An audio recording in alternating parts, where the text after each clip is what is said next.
go out, get me a switch, come back, we're going to take care of this. That only teaches me to be mean, right?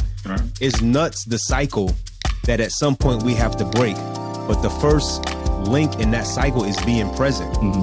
So it was very important to me to be present in my son's life, even when me and his mom were no longer together.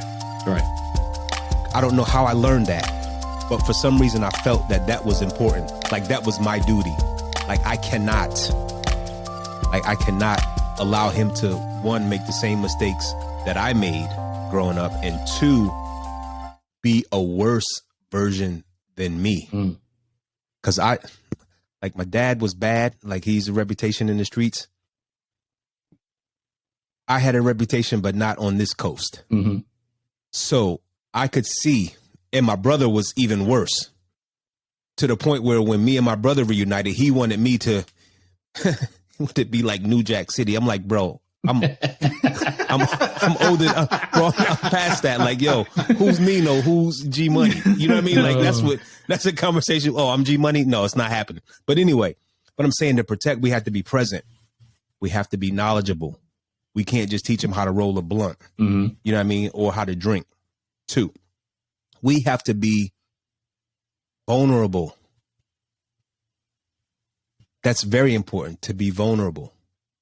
Four, we have to be able to communicate. There's a lot of shit that it takes to be a great dad and a good father.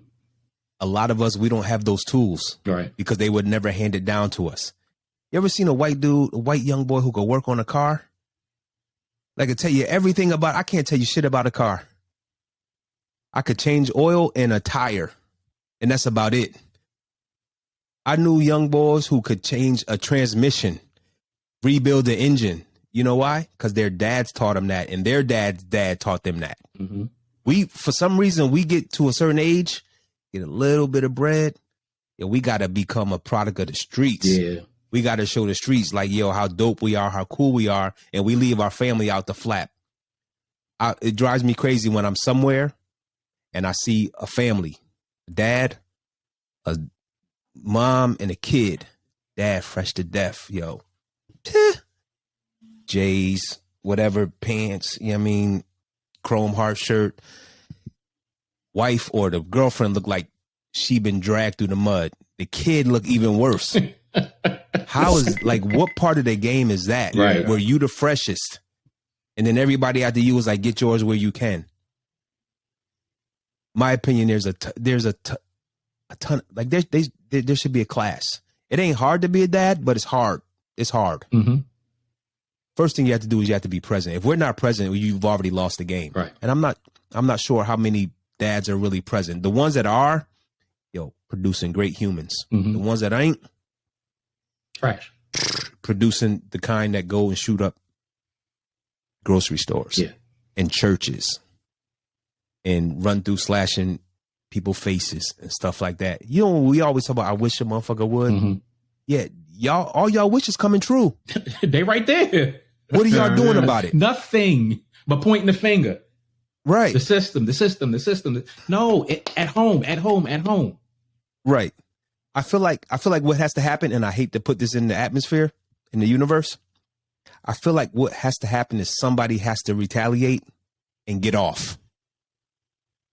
Right? Somebody has to say, you know what, fam? I just saw you kill 10 black people. Now I got to kill you. And then that man goes to court and he gets off. Yeah. That shit will change the entire landscape. It will. I don't know who will be the first person to do it. Hopefully it's not me. Hopefully it's not. You understand what I'm saying? I wanted to have it. Hopefully it's not me. But that's what will change. That will change the landscape. When somebody retaliates and gets off, it's things will change. Look at how many cops went down after George Floyd. They started tumbling like bowling pins. Yeah.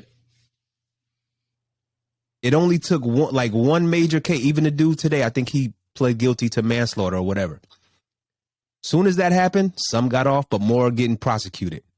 Like at some point, somebody got to take a stand and say, you know what? You you don't win today. Mhm. And when that happens, I think things will begin to change. Once the playing field gets level, it's a wrap. Once we get the license to start taking out motherfuckers like they take out us, it's over. It's over. My man told me something the other day. It was very scary. I talked to him yesterday. He's in Florida, home of Ron DeSantis. He said he thinks old Blondie is going to get reelected, and at some point during his election, he's going to. During his governorship time in office, he's going to say that black people have X amount of days to get out the country, and I said, bro, what? Why did you say that? I feel like, you manifest things through speech and through actions.